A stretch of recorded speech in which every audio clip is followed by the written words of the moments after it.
Rick Davis was campaign manager for John McCain's 2008 presidential bid. He is now a political contributor with our digital network, CBSN. Rick, good morning. Good morning. Lots of questions here about motivation and why one person is doing this. Sure. But who wins? Well, right now, I think the team of candidates who are going to be on that stage could be the winners.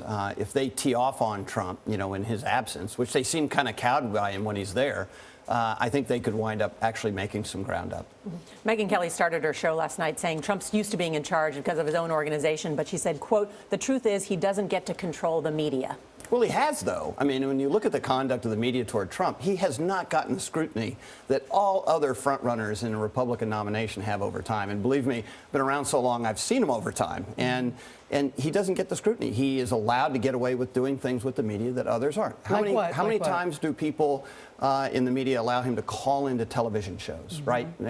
Sunday shows, the bread and butter of presidential politics. He calls into Sunday shows. Nobody is afforded this kind of opportunity. That hasn't happened here. We have extended an invitation many times, but we want him here live and in color in the studio. Well, he's only a few blocks away. I don't know why he doesn't make his way down. Yeah, we could throw a rock and hit him. But in his statement there, he talked about press releases written by a child. This is from the Trump camp. Unlike the very stupid, highly incompetent people running our country into the ground, Mr. Trump knows when to walk away. Roger Ailes and Fox News thinks they can toy with him, but Mr. Trump doesn't play games. Does this hurt him now, Rick, to say, I'm just not showing up because I don't want to? Yeah, I think the gross inconsistencies that are starting to show up, and frankly, the more attention he gets, the more scrutiny he gets, the more inconsistent he is. Just yesterday, I mean, he talks about maybe I will, maybe I won't, I don't know what I'm going to do, and then his campaign manager says, believe what he says. I don't even know what he said. Yeah, but the Republican frontrunner picking a fight with Fox News Channel, in which Fox has said that Trump is terrorizing one of their employees. That's a strong charge. Yeah, but that's a new charge, right? Look what happened last time he got into a fight with Megyn Kelly.